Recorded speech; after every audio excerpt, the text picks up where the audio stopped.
Hello and welcome to another edition of Health Solutions with Shawn and Janet Needham, where Team Needham discusses everything healthcare. I am your host, Shawn Needham, along with my wonderful wife, Janet, and we are streaming live from sunny, beautiful Orlando, Florida. Although it's not very sunny right now, or not very warm right now. Right. And today what we're going to talk about is exercise is a four-letter word. What do I mean by that?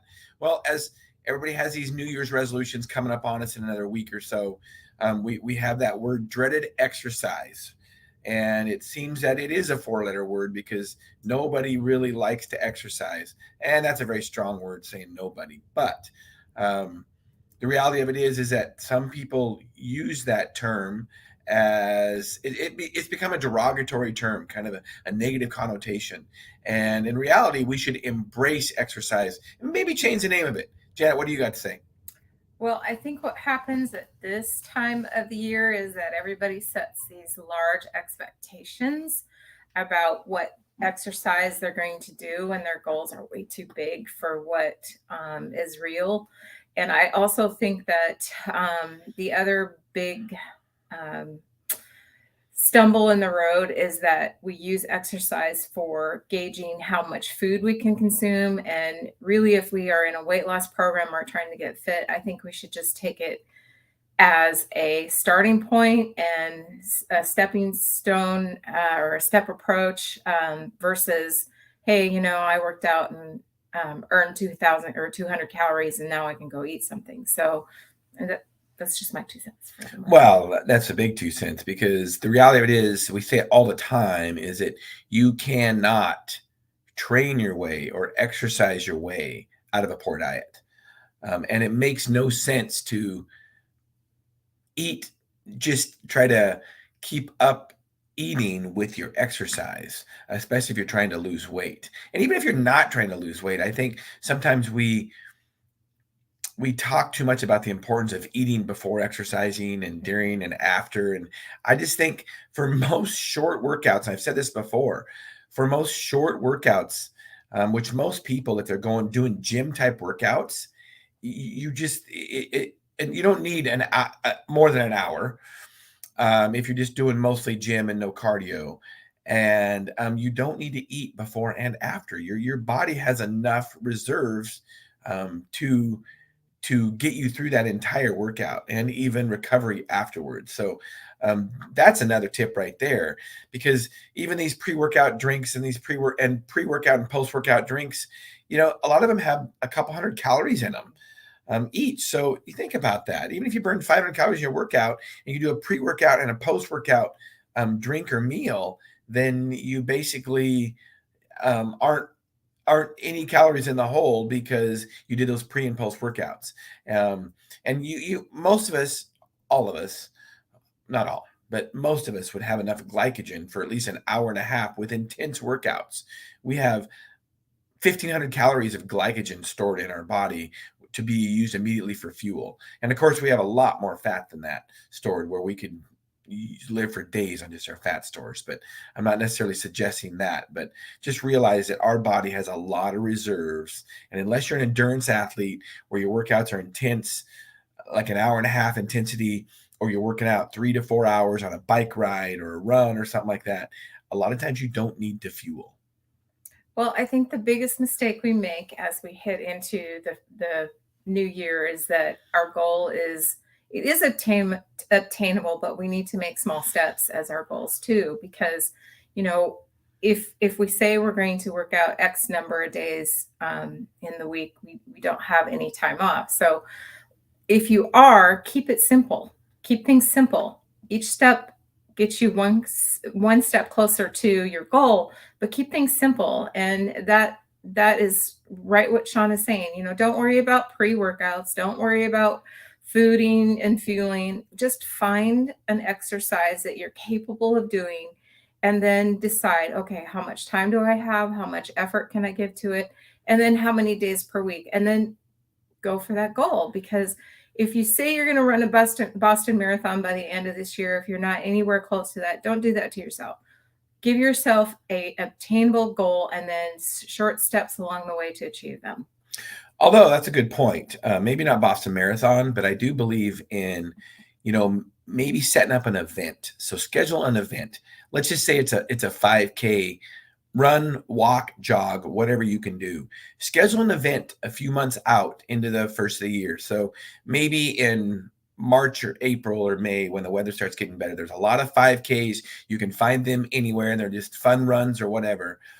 And you can use that as a goal to see how fast you can run a 5K, or it might be the first time you've ever ran a 5K. So if you set an event and have to pay for the event, and then you'll be more motivated to train for that event. I know I do it to this day. I schedule bike races routinely, and even winter rides. So Janet and I have a winter ride that we schedule every year, 1st of February in Palm Springs. And the reason I do that is so it makes me train throughout the winter. It's like, well, I got a 100-mile ride coming up. I need to make sure that I can finish that ride. So getting something on the schedule is really important also. And like Janet said, keeping it simple. So when you mean keep it simple, it doesn't have to be really detailed. Your workouts don't have to be really detailed. You don't have to have a lot of equipment. In fact, you don't have to have any equipment. In the future, at the first of the year, we're going to stay tuned, because at Mosley Professional Pharmacy, we're going to be giving away, I don't have a set with me, but we're going to be giving away a set of resistance bands. And you guys have seen, maybe if you follow me work out with resistance bands before. I take them when I travel, when there's not going to be a gym at the hotel. They're very, very convenient. You can do a lot of things with them, all kinds of push-pull exercises, lower and upper body. Stay tuned after the first of the year, because we'll be giving out a set of resistance bands. So if you call Moses Lake Professional Pharmacy, 509-764-2314 after the first of the year, you can get a set of resistance bands. Let's see if I have, here's a number right there. So call us at the first of the year. You can get a set of resistance bands to help your workouts. Also throw some body weight stuff in there. And honestly, your workouts, they don't need to be longer than a half hour. Mine and Janet's gym workouts are hardly ever over a half hour. In fact, they're more like 20 to 28 minutes. Right. We get it done really quick. It depends on what your goal is too, but our goal for our gym workouts is overall fitness and overall health. So we're not seeing how much weight we can lift. We're not seeing, we're not trying to build a specific body part like a bodybuilder would. So we don't have a lot of rest between our workout sets, only like 15 seconds. So the workouts go pretty fast. We have 6 to 8, maybe 9 different exercises, and the workouts go pretty fast because we don't have a lot of rest periods. Now, if you are doing any kind of heavy lifting and you want a goal of how much you can lift or work in certain body parts like a bodybuilder, you would want more rest, but we just want it for overall fitness and overall health. So our workouts go super fast. And it keeps it kind of more exciting that way too, that you can get in and out in a half hour. And we have a home gym. We don't go to a gym. That's always an option. I think it depends on who the individual is.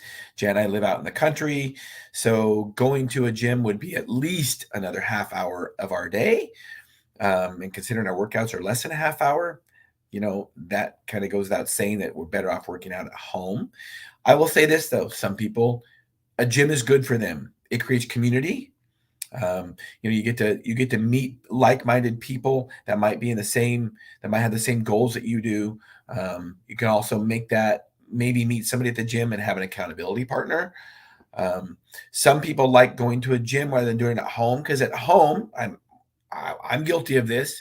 It's easy to put it off because it's like, oh, well, I just got a gym right outside my garage, so I can do that later. And then later becomes later, then later becomes later, and later becomes never. So sometimes a gym, which with set hours, you have to be there before 8 o'clock or whatever that is. It can be more of a accountability than having a home gym. Janet? So don't be afraid to ask up for help, because there are so many trainers out there right now that are very educated and have worked with many clients at many different levels. And I think that is something that is not unaffordable for most people. And if that's not something that you feel comfortable doing, if anything, if you're just starting out, walk, just move, just do something.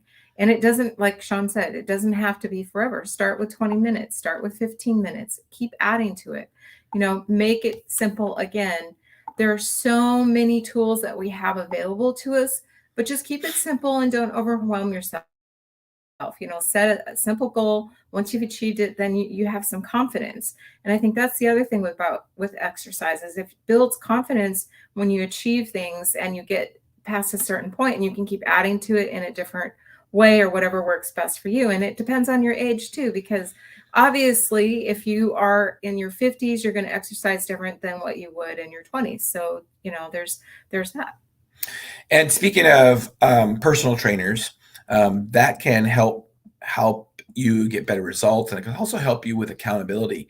I have a mountain bike racing training coach now, and one of the reasons I do is because, first of all, the biggest thing with a trainer is a good trainer, a good coach will tell you how important recovery is. And people that are overachievers tend to work out too much. And I was one of those. So my coach is very good about telling me that, hey, take some time off, recover, because that's when we get stronger. So that's a good thing about having a coach is they will tell you when to recover and you won't overtrain. But they'll also, if they work with you closely and they know you, you get personalized sessions and with personalized goals. So they if you want, they want to know what your goals are. So we have had some trainers on our podcast, and with the invention of technology now, um, it's not like you have to personally be in person with a trainer. My coach, for instance, he sends me workouts once a week, and with detailed YouTube videos. Sometimes if they're strength type workouts in the gym, the biking ones are a little more detailed. Don't need a video for those. He can just explain them. But I hardly ever see my coach. And so with the technology now, you don't always have to have a coach in person. We have interviewed a lot of different coaches and personal trainers that do virtual training on our podcast. Kathy Cote was one of them. If you go into our YouTube channel, the Mosley Professional Pharmacy YouTube channel, and if you look at episode 197 on how to lose weight during menopause with Kathy Cote, she specifically targets women during menopause. She is one herself, and she has had great results. She's a big believer in strength training. She used to run marathons and realized that marathons weren't giving her the best results that she wanted. So she started doing more strength training. So you can check her out. Also, if you look at, let's see, I got to get into another one here. Janet, what else do you have to say while I'm doing this?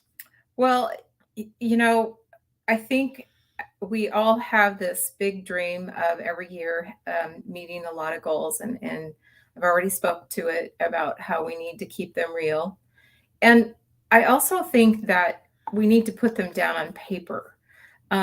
I know that sounds a little bit old school, but if we make it real by putting it in and writing it down, and then maybe write some steps on how to achieve it, I think that helps because our brain needs to come to agreement with our goals too. And writing things down are important. And I know for me that once I've achieved a certain number or certain place, it's very helpful for me. I feel you feel excited, you feel accomplished. So write those things down. You don't have to put it out where the world sees it, but put it somewhere, write it down somewhere. Yeah, what's the old saying? A goal that's not written down is just a dream. So write it down, and it's dynamic too, so Right. it can change. Another person that we interviewed, Casey Young. She is a personal trainer down in Southern California. She talks a lot about strength training also. So if you check out our episode 189, Get Fit in Just 2 hours. She usually talks to people about doing half-hour workouts. She does a lot of combination, compound movements type stuff. Um, I highly recommend her. So you can check out that podcast, episode 189. Go to our YouTube channel and search for that. Let's see, Janet, what else do you have to say? So I know we're using a lot of words here that some viewers may not even understand, but just know exercise can be very simple. Even though they say compound moves, it's not usually something that's really crazy. And also, if you are doing online things and you're doing workouts, keep it to your ability. There's always an alternate way to do something. You don't have to always do something like, for example, if you have knee injuries or hip issues or something like that, keep it within your range of being able to do it. Yeah, for sure. You have to know when to work, what kind of pain to expect, and when to work through pain and when not. What is good pain? What is bad pain? Because exercise can hurt, and that's how we get adaptations, but it doesn't mean that we should have constant pain. Another one, here's one I love. If my coach prescribes a free form workout for me and just says, do what feels good, this is one I like. It's a 10-minute kettlebell workout by Amy. So if you look at YouTube and Google 10-minute kettlebell workout by Amy and pick her 10-minute one, I will tell you, if you think that 10 minutes is not enough time to work out, now it depends on what your goal is. I get that.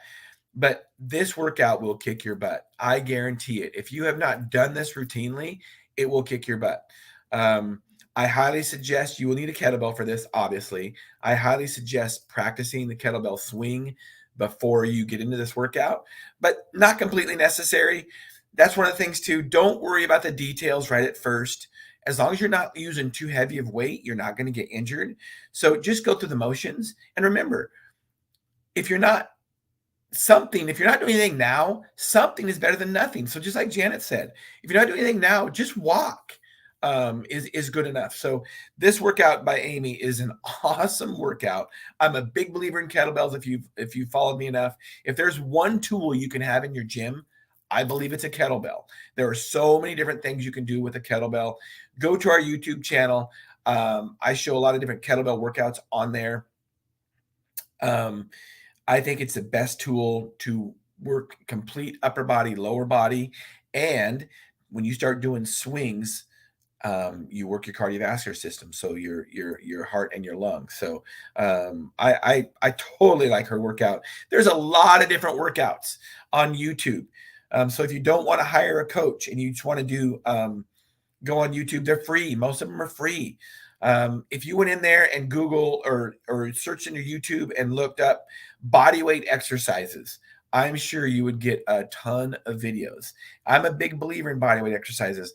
Most all the workouts I do have I use less than 30 pounds for either dumbbells or kettlebells, depending on what I have available. So you don't need a lot of weight. Your body weight is very, very good for many different adaptations that you can get.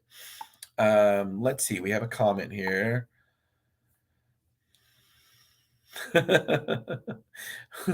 Amanda Nelson says, "Oh my God, go to bed. Do you ever sleep?" Well, Amanda, actually, we are in Orlando, so we're 3 hours later than you are. So it's almost 11 o'clock here. Merry Christmas. Let's see. Let's present some other people that we've had on our podcast that are personal trainers. Janet, what do you have to say?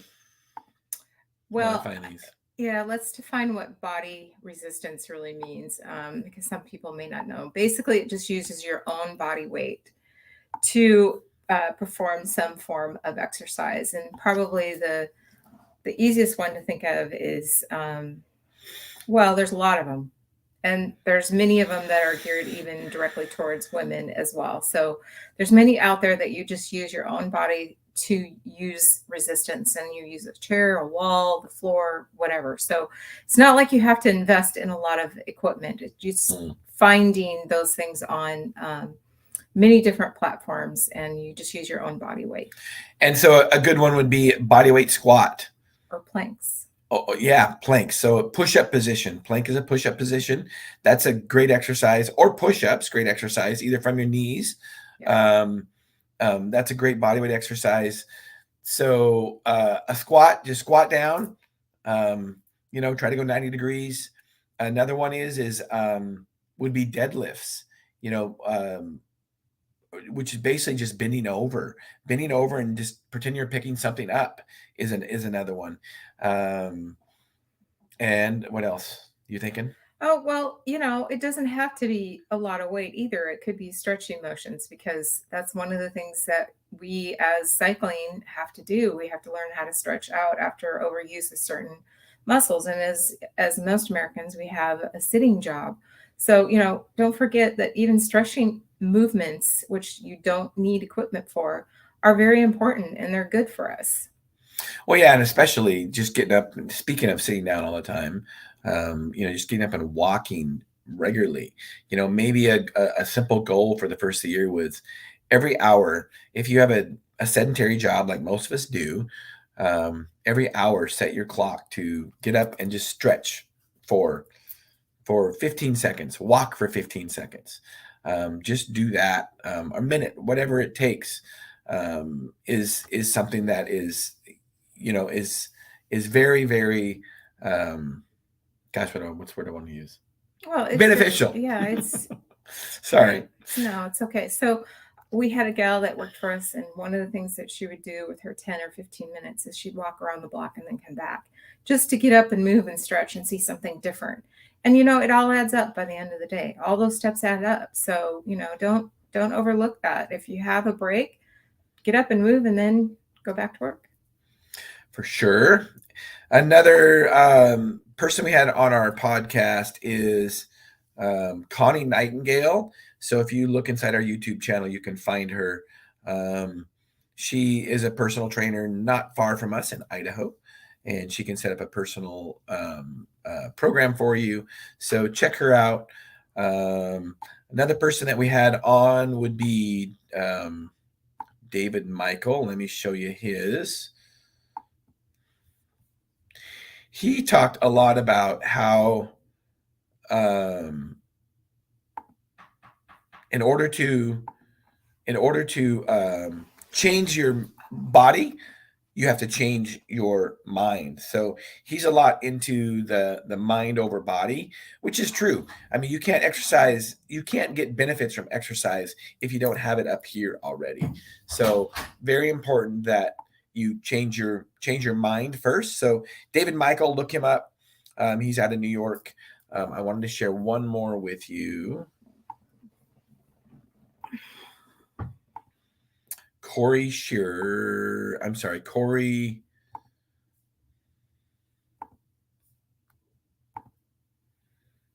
Little.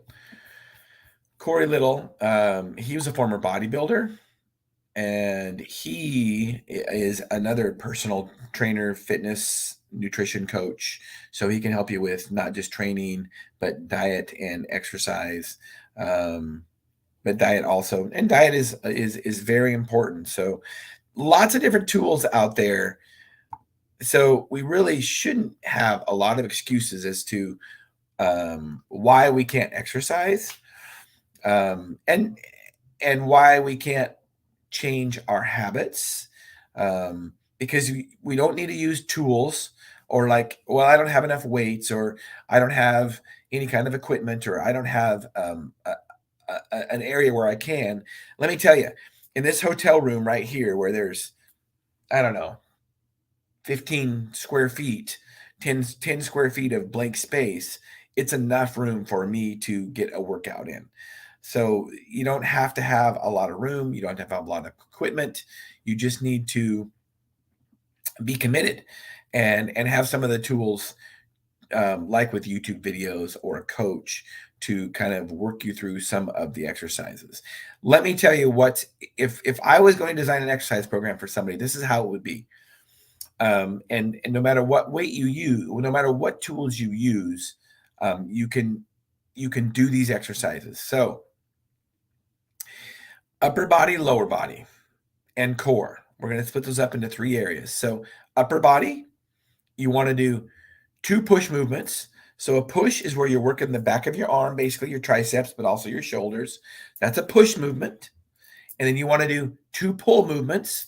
So pull, like when you're pulling something towards you, that's your biceps, but you'll also be working your back. So 2 upper body push and pull movements, and then 2 lower body push and pull movements.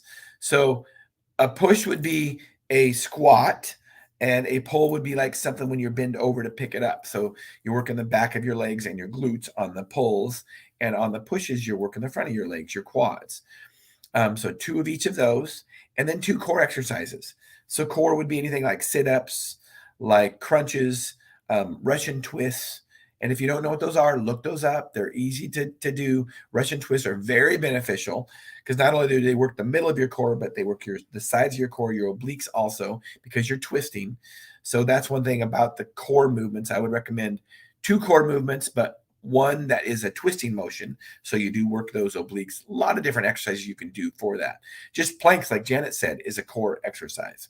Just sitting in a plank position with your hands and feet. What do you get to add as we wind this up, Janet? Well, you know what? As far as I'm concerned, if you're doing something to start with, it's better than nothing. So that's the first thing that I always tell somebody when they said, I don't exercise. Well, we'll start with something somewhere and then start adding to it, because as you keep building on that, you're going to be able to add more. And then, educate yourself, go online. Like Shawn said, look some of these things up. We do that. We look all the time. We look at different things. His coach throws things at us and we look at it and see what it is. And don't be afraid. Ask people, challenge yourself, but keep it simple. Don't overwhelm yourself, because I think as Americans, we think we have to have instant results and we have to have the lottery all at one time. Let's just keep making small steps forward to achieve the big goal that you may have. Well, and remember that, embrace the journey. Right. So even when, I talked about having a goal of, doing a 5K or what have you on the calendar, still you need to embrace the process, embrace the journey. Because like the ride I do in Palm Springs, it's usually 100 miles and it's about 5 hours. But to train for that ride, I train 10 to 15 hours a week. So embrace that part of it. The journey is a lot longer than the destination. So embrace that part of it. And don't look at it as, oh my gosh, I have to exercise today. Look at it like this. I get the privilege of exercising today. Imagine that. I mean, embrace it like that. Say, wow, I get to exercise today. And we have talked about it many times on our podcast, and it still rings true today. There is no better antidepressant than exercise, period. There is not one. Jen and I are both pharmacists. There is not any drug that is better than exercise for depression, period. I ask anybody, I challenge anybody to find me one, because there's not one.